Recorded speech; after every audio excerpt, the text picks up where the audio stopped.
This force has a lot of challenges with the steep slopes that we've got, a lot of inaccessible terrain. Definitely giving us some challenges on where we can and can't put some people on this fire because of that. So we're looking at a lot of things. Access is one. How do we get them in there? If they're working in inaccessible areas and something goes wrong, can we get them out? Do we have escape routes? Do we have safety zones for them to go to? Do we have access to medical care? Can we get our medics close enough? What's the distance time to get them out if something goes wrong?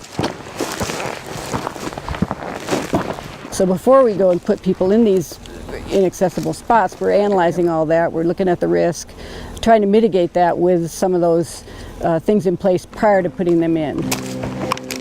There are definitely some slopes in this country where we really can't get people. We've got some drop-off areas, we've got some places where you just can't get people up in there, it's just too steep. But steepness alone is not necessarily just the only consideration we're looking at.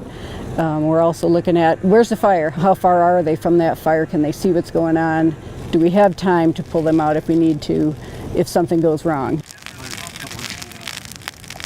A lot of this country is not roaded. We're dealing with some wilderness areas, just inaccessible areas where there just isn't a road there because of topography. So if we can take advantage of where the roads are, or maybe some old fire breaks or old burn scars, where we can get people in with equipment and have a better chance of catching a fire there, that's kind of what we're doing.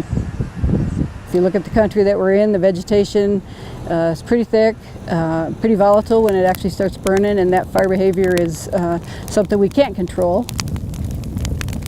So we take advantage of the places where we can get ahead of it and hopefully cutting it off where we can